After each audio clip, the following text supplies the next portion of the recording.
Efésios, no capítulo 1, no verso 15, o apóstolo Paulo, ele diz assim: por essa razão, desde que ouvi falar da fé que vocês têm no Senhor Jesus, e do amor que demonstram para com todos os santos, não deixo de dar graças por vocês, mencionando-os em minhas orações. Peço que Deus, de nosso Senhor Jesus Cristo, o glorioso Pai, lhes dê espírito de sabedoria e de revelação no pleno conhecimento dele. Oro também para que os olhos do coração de vocês sejam iluminados, a fim de que vocês conheçam a esperança para a qual ele vos chamou, as riquezas da gloriosa herança dele nos santos, e a incomparável grandeza do seu poder para conosco, os que cremos, conforme a atuação da sua poderosa força. Amém? Amém. Paulo orava. A coisa mais importante pela qual nós devemos dar graças a Deus é pela vida dos nossos irmãos, pela fé dos nossos irmãos, pelo amor dos irmãos na igreja. A igreja é a noiva do Cordeiro, é a esposa, né, de Deus. Se nós não tivermos uma gratidão pela vida de cada um de nossos irmãos, pela noiva do Cordeiro, na verdade nós estamos ofendendo a Deus. Quando nós não nos amamos, nós estamos dizendo a Deus: olha aí, ó, tua esposa não presta. Se você fosse marido, você gostaria que alguém não gostasse da sua esposa? Pois goste da igreja, sabe por quê? Porque Deus gosta. Amém? E se você quer orar, comece a gostar do que Deus gosta. Comece a gostar, a amar os seus irmãos, independentemente daquilo que aconteça, porque o corpo de Cristo é um corpo todo cheio de feridas, todo cheio de problemas, todo cheio de defeitos, e não é você que vai consertar. Amém? Amém. Ele está trabalhando no corpo do Filho dele, de Cristo. Portanto, não deixe de orar. Paulo, ele orava pelos Efésios.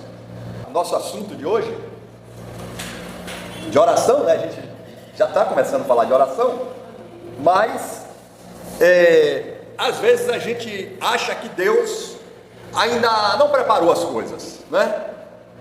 Aí acho que Deus não está pronto para nos dar a resposta. Deus não é como o homem. Deus, ele está sempre pronto. Amém? Amém. Você alguma vez já pensou assim? Deus está pronto. Então, se ele está pronto e não responde, é porque em nós tem alguma coisa para ser aprontada. Então nós temos que vigiar. Em quem nós estamos falhando?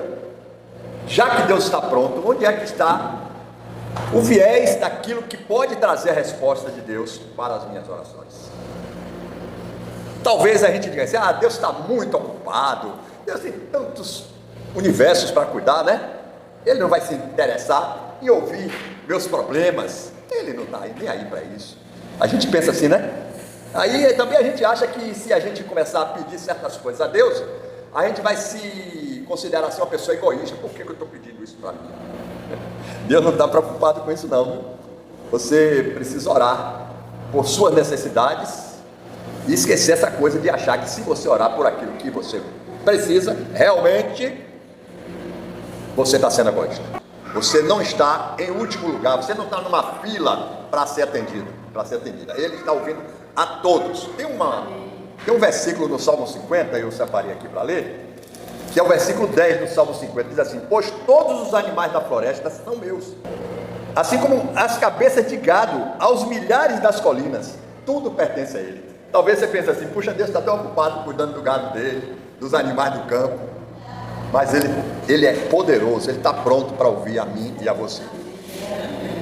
Esses pensamentos assim: ah, Deus não liga para mim, Deus não está se importando comigo. Alguma vez você já pensou assim? Se você pensou assim, você não está sozinho. Eu também já pensei. Todos nós temos essa tendência. Nós estamos muito enganados a esse respeito, porque esses pensamentos são uma mentira que vem direto de onde? Do inferno, para a nossa mente. O que é que o diabo diz? Ah, Deus não liga para os seus filhos. Ele não é como nós. Às vezes nós não ligamos para os nossos filhos. Esses dias eu tenho falado com o Ediano, nosso filho teve doente, graças a Deus. Hoje ele está 100%, pai, estou bem. Eu sempre ficava: Ediano, liga para a mãe, né? Às vezes esquecia de ligar, o pai às vezes esquecia de ligar, mas Deus não esquece, ele liga para nós sim. Amém? Amém? Então Jesus, ele contou uma parábola aos discípulos, eles entenderem como é que Deus sente em relação a oração de seus filhos, para que os filhos de Deus não sejam contaminados com as mentiras do diabo, que Deus não liga para as suas orações. Liga sim. Tem muita gente que interpreta mal essa palavra. Na verdade, tem alguns que creem o oposto que Jesus quis dizer com essa parábola. Está em Lucas 18. Acharam? Lucas 18, versículo 2. Vamos ler até o versículo 5. Havia em certa cidade um juiz, que não temia a Deus, nem respeitava homem algum. Havia também, naquela mesma cidade, uma viúva, que vinha ter com ele, dizendo: julga minha causa contra meu adversário. Ele, por algum tempo, não quis atender, mas depois disse consigo: bem que eu não temo a Deus, nem respeito a homem algum. Todavia, como esta viúva me importuna, julgarei a sua causa, para não suceder que por fim venha a molestar. Amém? Diante de ti, Senhor, obrigado pela tua palavra. Te peço que o Senhor nos abra o nosso entendimento, para que a gente possa compreender e se encorajado com esse ânimo que Jesus tem nos dado, porque no versículo 1 ele contou aos seus discípulos essa parábola para mostrar que eles deviam orar sempre e nunca desanimar. Que nós também sejamos animados pelo teu Espírito a estar sempre buscando ao Senhor em oração e nunca desanimar. Em nome de Jesus, Senhor. Então, meus irmãos, aqui nós temos dois personagens nessa história. Uma parábola contada por Jesus para animar os discípulos a orarem. Nós estamos aqui nesse tempo ministrando sobre oração, com o único propósito de animar a igreja a se tornar uma igreja de oração. Amém? Todo o tempo. Olha o que Jesus disse, para mostrar que nós devemos orar sempre, não é de vez em quando, sempre, e nunca esmorecer, nunca desanimar.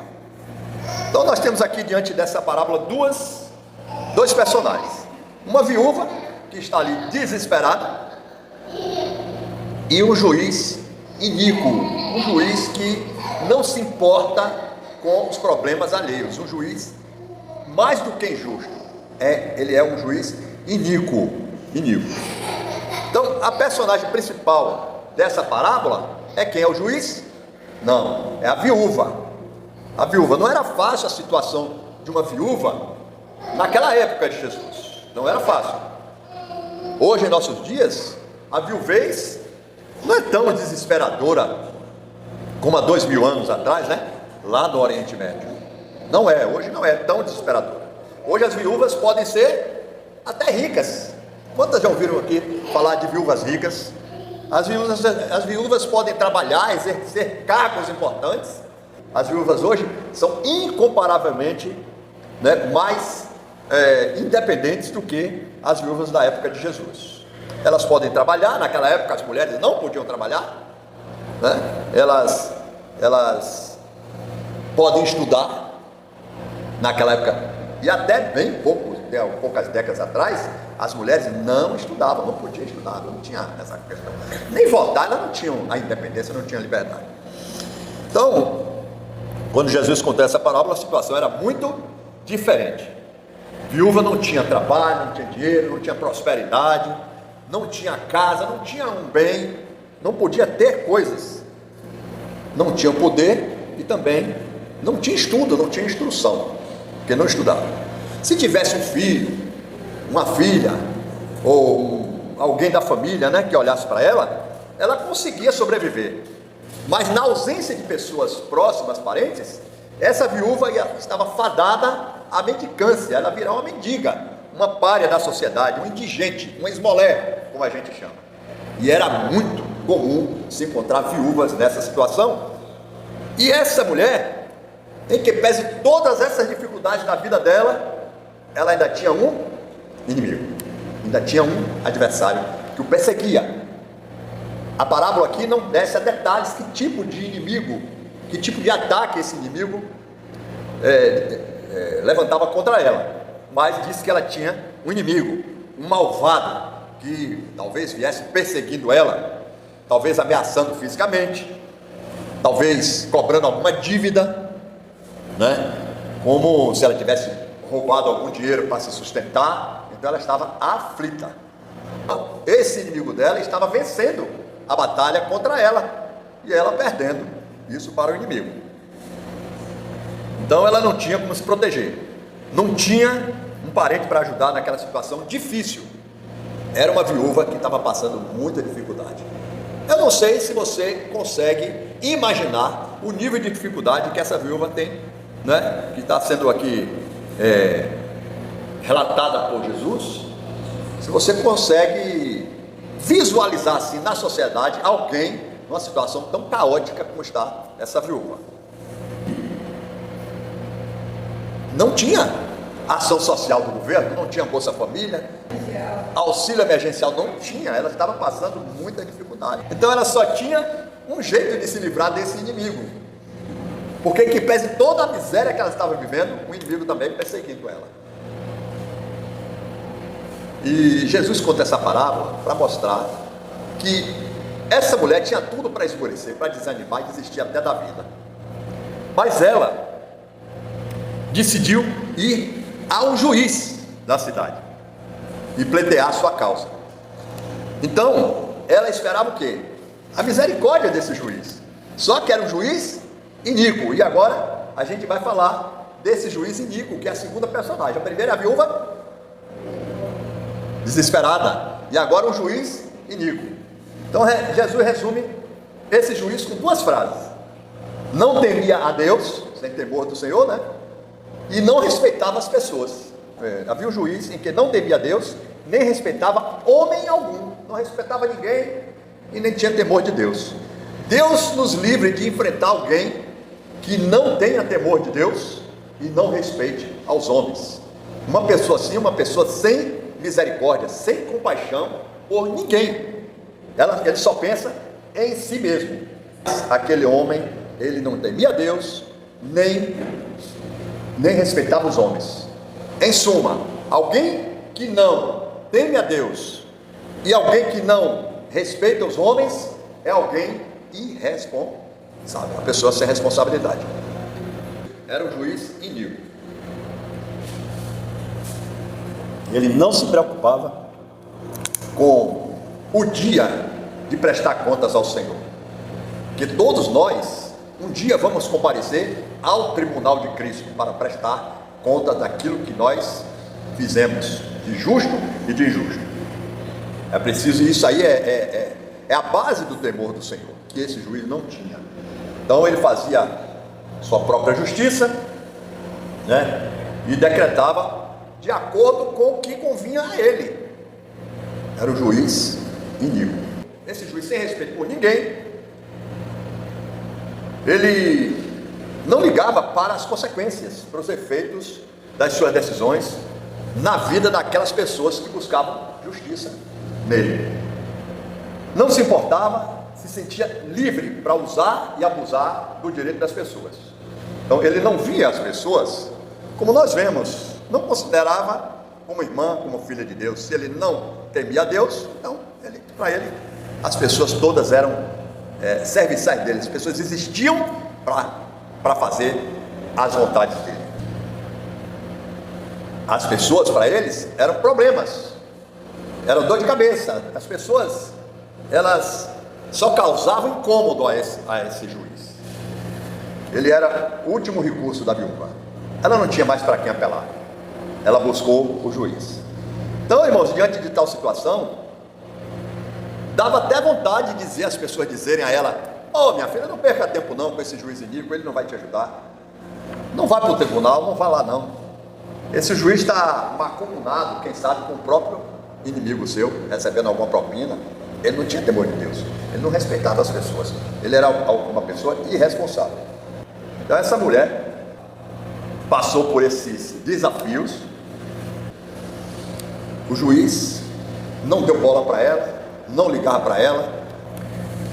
Então, magoada e abalada por causa da atitude do juiz, a viúva usou de bom senso para refletir sobre a situação mais uma vez. Olha o que ela diz: "Não tem outra opção, O juiz é a minha única esperança. Preciso conseguir proteção. Quantas vezes a gente já se viu num beco sem saída, de frente do mar e atrás o exército de Faraó, e a gente disse assim: poxa, só tem um jeito agora, é buscar o justo juiz, o Senhor. Esse juiz já era a última instância. Ela não tinha dinheiro para subornar o juiz, para dar uma propina ao juiz, para defender a causa dela. Então, a situação dela realmente era muito difícil. Já sei o que vou fazer, ela disse para si mesma. Vou importuná-lo, toda vez que ele se virar, vai dar de cara comigo. Eu me lembro sempre da minha mãe, que uma vez, quando ela estava doente, já velhinha, perguntava a ela: e aí, mãe, a senhora está orando? Eu já contei isso aqui, mas eu gosto de contar de novo. Ela disse assim: ah, meu filho, Jesus nas madrugadas se vê rodado comigo. Ou seja, ela importunava Jesus, né? E eu sei que Jesus ouvia e respondia às orações dela, de tanto importunar. Então, toda vez que ele se virar, vai dar de cara comigo. Vou seguir ele em casa, no trabalho, na academia, onde ele for, eu vou seguir ele. Vou grudar nele até que ele me proteja e me bote na cadeia, ou até me mande me matar. Então assim ela fez. Importunou o juiz até o dia que ele levantou a janela da sua casa. Não aguento mais! E ordenou: resolva o problema dessa viúva. Faça o que for necessário. Resolva. Ela está me deixando louco. Amém? Funcionou? Funcionou. De tanto ela importunar esse juiz. Por isso que Jesus, ele está dizendo aqui, ó, e nós devemos orar sempre e sem nunca desanimar, sem nunca esmorecer. Está demorando? Agora, meus irmãos, veja, um juiz desonesto, negligente, acabou concedendo à viúva a proteção contra o inimigo. Não era isso que ela queria? Então essa decisão não foi tomada por causa da bondade do coração desse juiz. Esse juiz era iníquo, mas de tanto ela orar sempre e não esmorecer, buscar o tempo todo, deixar aquele juiz rodado nas madrugadas, onde quer que ele fosse, de tanto, ou seja, por causa da capacidade de importunação dessa viúva, ela recebeu a resposta daquilo que ele não queria dar. Agora, se para ela esse juiz era tão ruim, será que Deus, a gente pode olhar para Deus, um Deus justo, que ama seus filhos, um Deus que é responsável, um Deus de graça, que está pronto para responder nossas orações? Por que então a gente se desanima, a gente esmurece quando a gente começa a orar e depois a gente para e perde a fé e não prossegue com as nossas orações? Amém, queridos? Então essa palavra é para lhe animar a você orar sempre e nunca esmurecer. Deus abençoe, uma boa noite e até a próxima, se Deus quiser. O amor de nosso Pai, a graça maravilhosa e bendita de nosso Senhor Jesus Cristo, e a consolação, a comunhão e a instrução do Espírito Santo seja com todos, hoje e sempre, em todo lugar. E a igreja diz: amém. Amém.